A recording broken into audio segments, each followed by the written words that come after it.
Welcome to The Explainer. Today, we're going to unpack a pretty provocative analysis that uses Germany as a kind of case study, a way to understand a potential shift in how global power works. The argument we're about to explore suggests it's a bit of a cautionary tale. Okay, let's dive right in. Everything kicks off with this one question. How does a government go about changing its own constitution to allow for unlimited military debt after the people have already voted? According to our source, this single, pretty startling event opens up a whole can of worms about economic independence and geopolitical pressure. So, what exactly went down? The analysis we're following here points to a specific moment where it seems Germany's political rules were, well, bent. The core claim is that a huge constitutional change got pushed through in a way that pretty much sidestepped the results of a recent election. And the timing here is absolutely crucial. The analysis claims this whole maneuver was a very calculated move. So why do it that way? Well, because the newly elected parliament was way less likely to deliver the two-thirds majority they needed for a change this big. So they just brought the old one back to get the job done. You've got to understand, this was a huge deal. This debt break is a fundamental rule in Germany's constitution, and it's there specifically to stop the government from borrowing too much. The whole point of getting around it was to fund a massive military spending spree. But it didn't stop there. The scope was reportedly expanded to also fund NGOs and give aid to any nation that was considered illegally attacked, which basically opens the door for potentially limitless spending. And this quote from the source material really just sums up the core accusation perfectly, that the election result was basically treated as incorrect. The argument being made is that the democratic process was pushed to the side to ram through a policy that probably wouldn't have stood a chance with a new government. Okay, so you've got these huge political moves, but what's the fallout? According to this analysis, these decisions don't just happen in a bubble. They're creating a domino effect, and it's hitting the very heart of Germany's economy, its powerful industrial sector.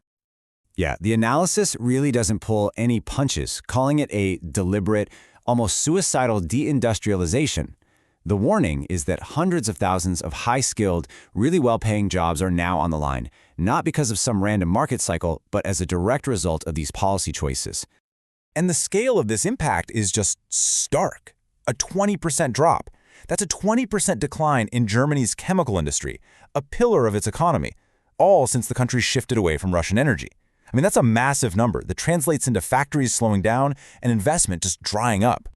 Now, the analysis presented here is that this wasn't just some simple energy swap. The shift from affordable Russian pipeline gas to way more expensive imported U.S. fracked gas is said to have sent energy costs through the roof, actually worsened the carbon footprint, and just hammered the competitiveness of German industry. So this timeline really maps out the chain reaction described in the analysis. You have a past where industry was booming with cheap energy, then the present where political decisions cut off that supply, kicking off a crisis in major industries, and then a potential future where the source warns that all those skilled jobs, engineers, technicians, could just pack up and move somewhere else. All right, this brings us to a really big question about democratic checks and balances. The argument here is that the very tools that are designed to provide oversight are allegedly being shut down, right when they might be needed the most. So, to get what's coming next, you got to understand this one key tool in German politics. Think of it as the opposition's ultimate weapon.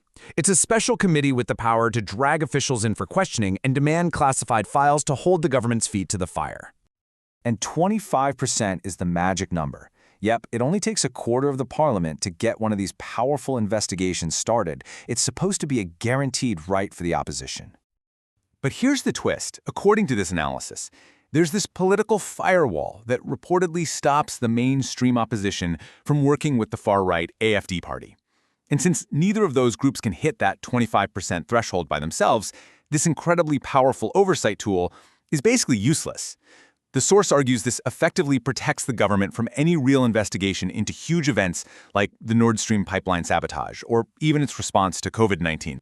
And this is where the whole analysis zooms out, connecting all these domestic issues to the giant global chessboard.